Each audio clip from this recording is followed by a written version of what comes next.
មកហ្វូនសួរខ្លួនឯងថានេះគឺជាស្នេហាហើយអ្វីបានជាបងនេះលួចស្រឡាញ់ជីវ៉ាគឺជានារីដំបូងតែធ្វើឲ្យបេះដូងមួយ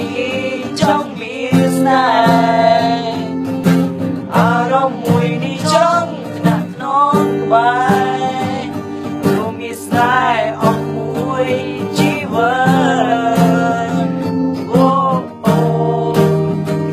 អូអូអូយេអូអូស្រឡាញ់មួយមិនទៅលើស្រស់ជីវិតស្រឡាញ់ទៅលើចរិតនិងកាយវិការនេះជាស្នេហាដំបូងបង្អស់សម្រាប់បងសង្ឃឹមថាអូនដឹងថាអូនរកការនឹងស្នេហ៍នោះល្អក៏មិនទេត្រាពីកាយវិការរបស់ស្រីពុទ្ធសាជាយាមពីស្រីដល់ដីអូនទម្លាក់សមកោមសំនឹងមុខចរណៃសិនស្អែកមានសម្រាប់ពីខ្មែរស្អាតណាស់ឡៃសង្ឃឹមថាអូនប្រណីដល់ទេពអសររបស់បង I don't want to be in love alone I don't want to be in love alone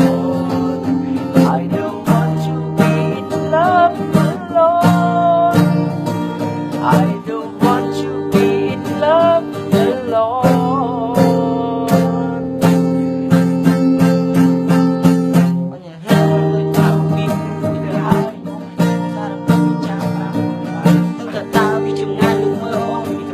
ต้องมีสไตล์ฟ้องทำให้แบบฟ้องมันเกินเลย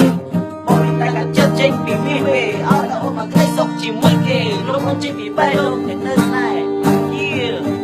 ไม่พูดดังมาตั้งแต่เซจุเรื่องปีรูสไร